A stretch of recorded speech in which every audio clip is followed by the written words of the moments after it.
Frente a la pregunta de Pedro, si usted lee más adelante del siervo fiel, frente a la pregunta de Pedro de si esta enseñanza era para los apóstoles o era para todo el pueblo, Jesús le dijo: así como los siervos de esta enseñanza que hoy día estamos viendo deben estar vigilantes, listos para la llegada de su Señor, sin importar a qué hora fuera esta, también los discípulos de Jesús debían estar listos, preparados para la llegada del Señor. Esa fue la respuesta que Jesús le dio a Pedro.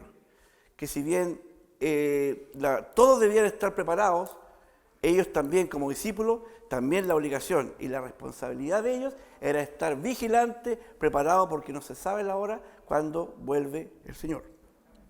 La Biblia enseña que la historia de la humanidad concluirá cuando el Señor Jesucristo regrese a la tierra para llevar a su pueblo a estar con Él, establezca su reino y castigue a los malvados.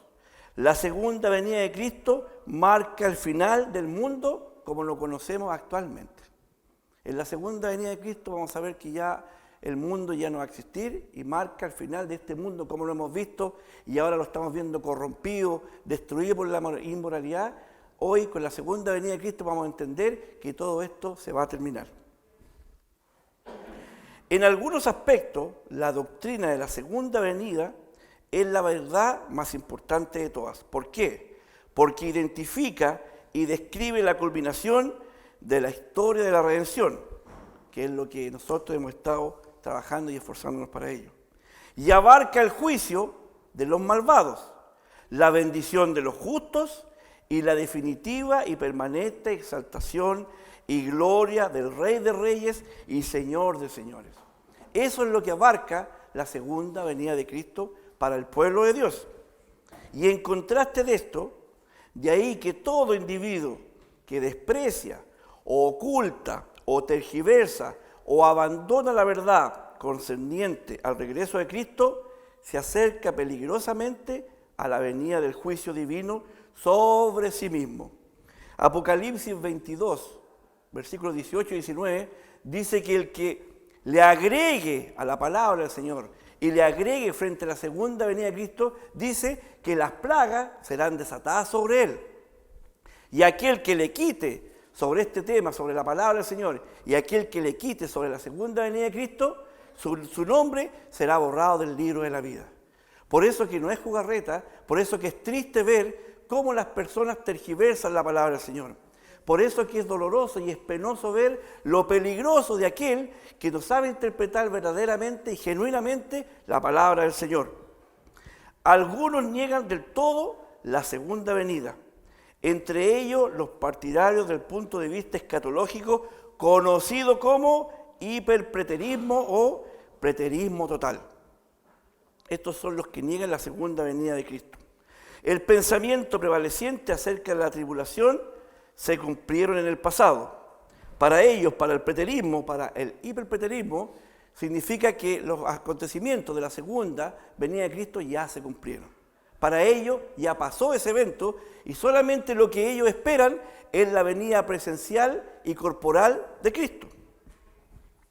Los hiperpreteristas insisten en toda la profecía bíblica, incluso la segunda venida de Cristo se cumplió en los hechos que rodean la destrucción romana de Jerusalén en el año 70 después de Cristo.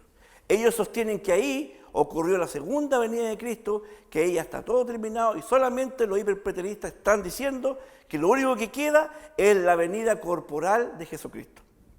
Pero si esto ocurriera así, mire lo que pasaría. Si esto ocurriera así, este punto de vista radical de la profecía que ellos dicen relega al pasado no solamente la segunda venida de Cristo, sino también la resurrección de los muertos y el gran juicio del trono blanco.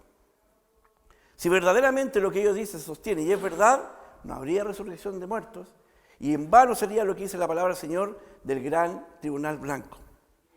Desde luego, negar la resurrección corporal de Jesucristo destruye la fe cristiana.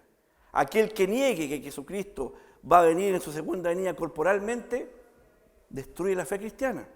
Si usted va a Juan capítulo 20, versículo 27, se va a encontrar con que uno de sus discípulos, Tomás, aquel discípulo incrédulo, dijo que si yo no lo tocare, si yo no metiera su dedo sobre su llaga, no creería.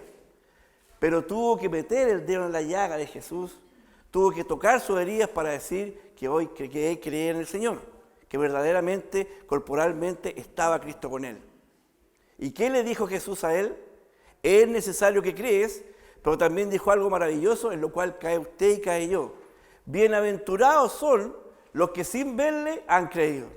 Y en esa bienaventuranza está usted y estoy yo, por misericordia del Señor.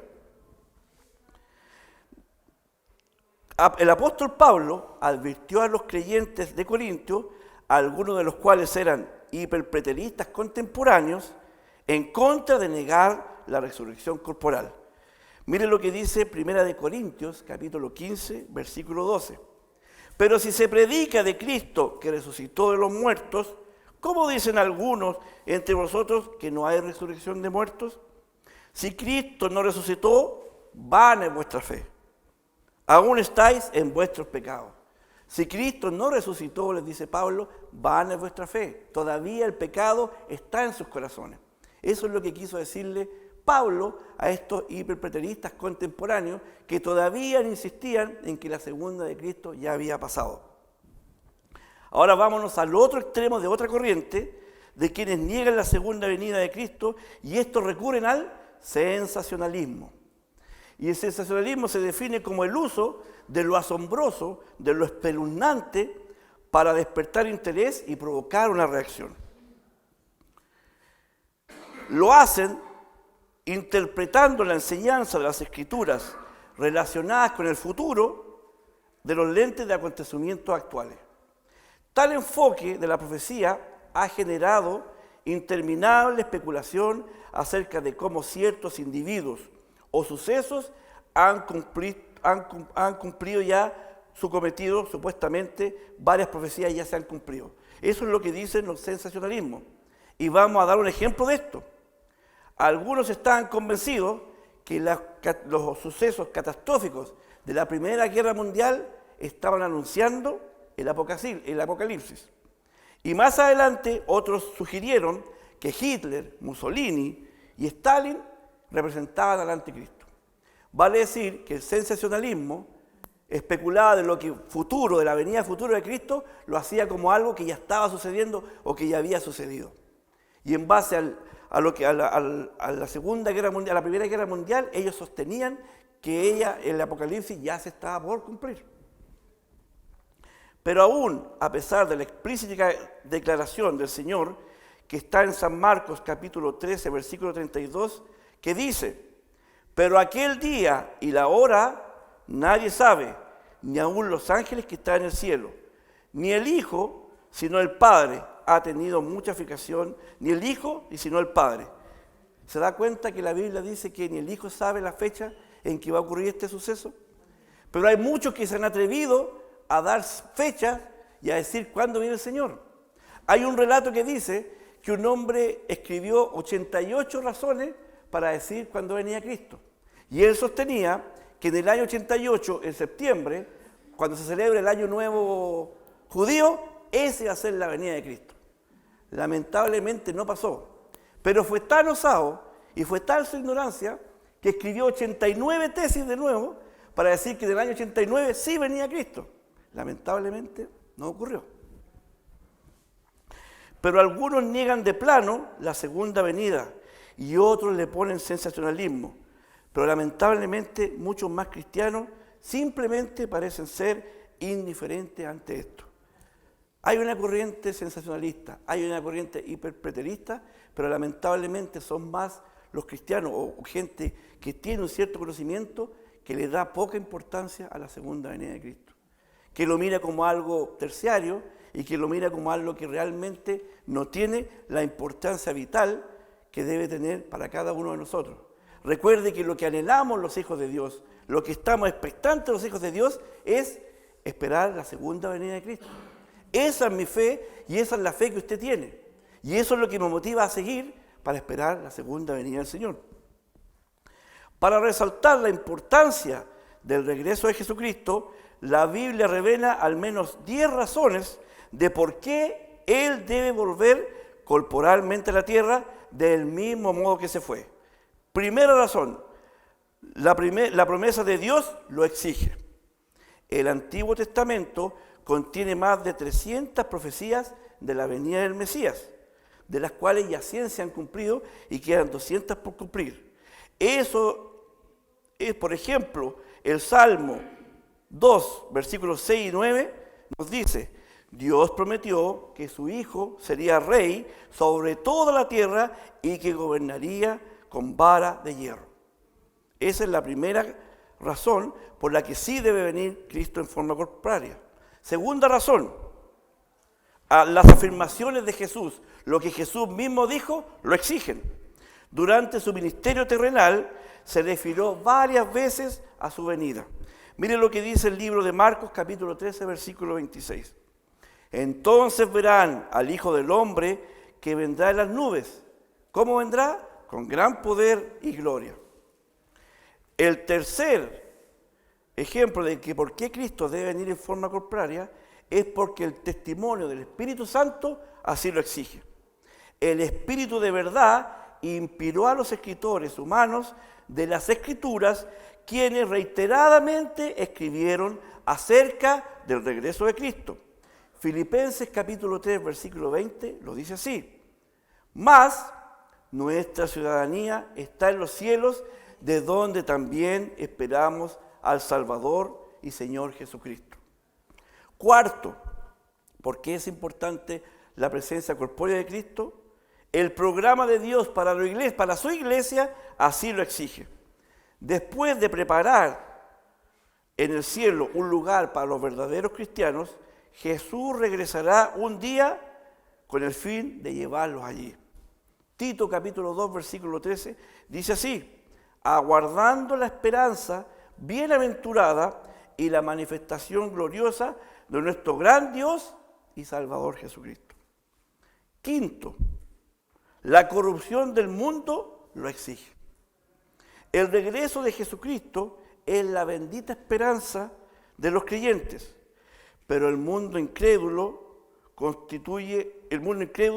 lo constituye para él en algo aterrador, en algo que espera un castigo para aquellos que no están en la promesa del Señor.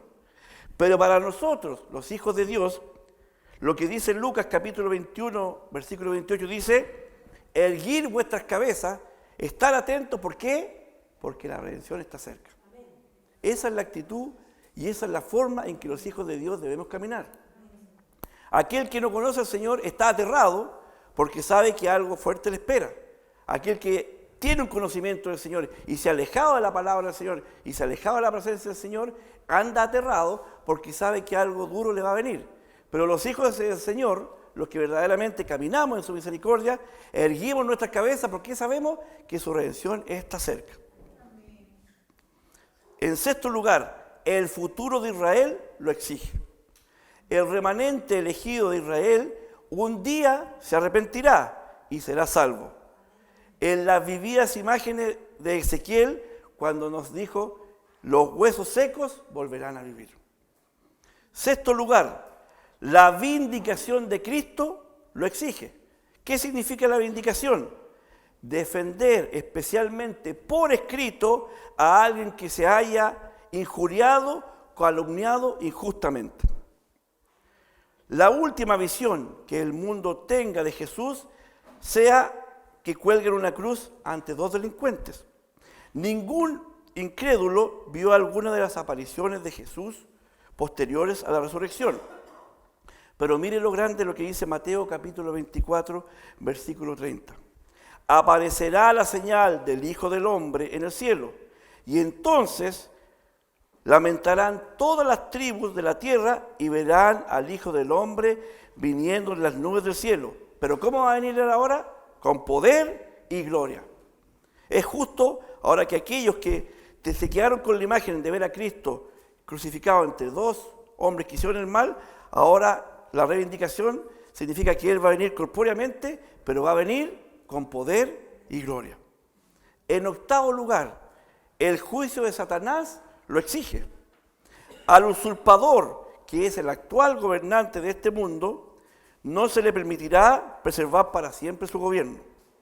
Jesús debe regresar y regresará para vencer al maligno, destruir su reino de tinieblas y sentenciarlo al castigo eterno del infierno.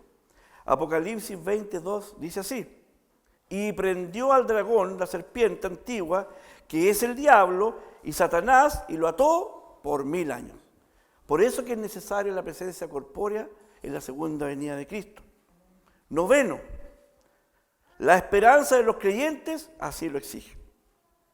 Ellos, los creyentes, aguardan la esperanza bienaventurada y la manifestación gloriosa de nuestro gran Dios y Salvador Jesucristo. Segunda de Timoteo, capítulo 4, versículo 8, define a los cristianos como los que aman su venida. Todos los cristianos, todos los hijos de Dios, estamos adelante, estamos expectantes y amamos la segunda venida del Señor. Y décimo y último, el gemido de la creación lo exige. En Romanos capítulo 8 da cuenta de cómo la tierra está con dolores de parto, porque algo se avecina. La tierra, todo lo que está pasando, nos está dando inicio, nos está dando los antecedentes, nos está dando los acontecimientos futuros que vienen. La tierra ya está con dolores de parto, dice la palabra del Señor, porque algo viene a la tierra. Y nosotros, los hijos de Dios, sabemos lo grande que viene a la tierra. La creación misma será liberada de la esclavitud y de la corrupción. Por eso que es necesario que Cristo en forma corpórea venga a la tierra. ¿Cuál es la respuesta apropiada a todo esto que hemos visto? En todo esto que hemos estudiado, se resume en que debemos velar. La actitud y lo que debemos hacer los hijos de Dios es velar. En este pasaje, Jesús exhortó a sus seguidores a permanecer listos en todo momento para su regreso y les asegura por qué es importante estar alerta. Jesús exhortó a sus oyentes a estar listos y propuso 4 analogías sencillas para decir por qué debemos estar listos. Y las definió en lo siguiente: en vestimenta, en lámparas, en siervos y ladrones. Vamos a la vestimenta. Miren lo que dice la palabra del Señor en el versículo 35 de lo que hoy día hemos leído. Estén ceñidos vuestros lomos. Esta frase también se podría traducir como manténganse listos. Estar ceñido vuestros lomos significa manténganse listos. ¿Y por qué dice estar ceñido vuestros lomos? La vestimenta que se usaba en el tiempo de Jesús eran túnicas. Y para que la gente trabajara, o para que los hombres vayan a la guerra, o para que los hombres tuvieran una actividad laboral, ¿qué tenían que hacer? Las túnicas, tomarlas y ponérselas aquí entre medio, amarrada por un bordón. Y eso hace alusión a la Pascua en Éxodo, cuando Jesús le dice: preparen la Pascua, estén apercibidos vuestros lomos, estén atentos, cómanlo rápidamente porque es Pascua de Resurrección. ¿Qué quería decir eso? ¿Qué estaban esperando los hijos de Dios en ese momento? La liberación de la esclavitud. Es por eso que la orden era: ceñidos vuestros lomos. Estar atentos, estar listos, porque pronto iban a ser liberados. Y hoy nos dice: ceñidos vuestros lomos, porque la venida de Cristo es inminente. Segundo, lámparas. Dice, lámparas encendidas, mantener las lámparas encendidas. ¿Cuál es la función de la lámpara? Provocar luz, ¿no es cierto? En este caso, como ocurre a menudo, la luz es una representación del conocimiento. Vale decir entonces que vuestras lámparas estén encendidas significa que debemos estar necesariamente conociendo la palabra del Señor, escudriñando su palabra, para saber que lo que se nos está diciendo corresponde a la palabra del Señor, tiene relación con la palabra del Señor, o nos están dando una palabra que no nos está haciendo bien. Es por eso que la palabra del Señor nos dice primero: estar vuestros lomos ceñidos, estar atentos y encender nuestras lámparas, que nuestro conocimiento esté atento para saber y decir: no, esa palabra no está de acuerdo a lo que dice la palabra del Señor. A eso se refiere con las lámparas. Vamos al tercer evento, siervos. Versículo 36 dice: y vosotros sed semejantes a hombres que aguardan a que su Señor regrese de las bodas, para que cuando llegue y llame, le abran enseguida. Bienaventurados aquellos siervos a los cuales su Señor, cuando venga a velando.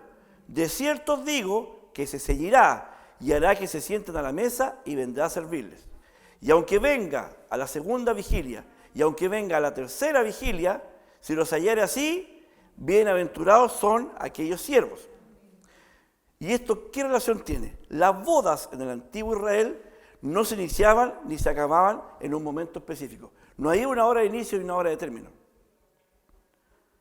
Cuando todo estaba preparado, se llamaba a los invitados y la celebración podía alargarse hasta 7 días, dependiendo de cuántas personas había y de cuánto duraba la comida. Habría sido bueno ir a un matrimonio en ese tiempo, ¿no es cierto? 7 días. En el ejemplo, entonces, si lo llevamos al ejemplo de ahora, y que estamos estudiando, quiere decir que los que están aguardando a su Señor, que regrese de las bodas, ellos no saben en qué momento y a qué hora de la vigilia Él va a regresar. Es por eso que la instrucción que da la palabra del Señor es vigilar, estar atentos.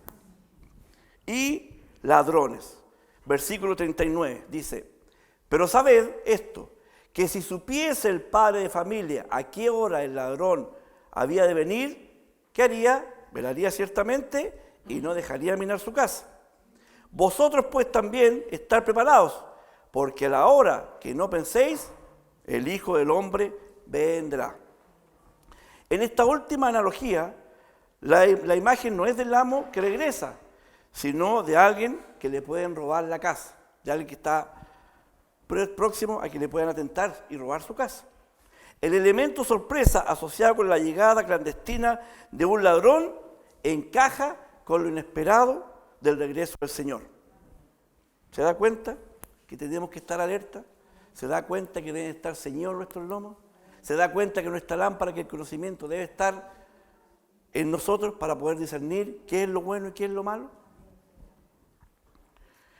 Pero Pedro, si volvemos atrás, cuando Pedro le pregunta, ¿esto era para nosotros o era para todos?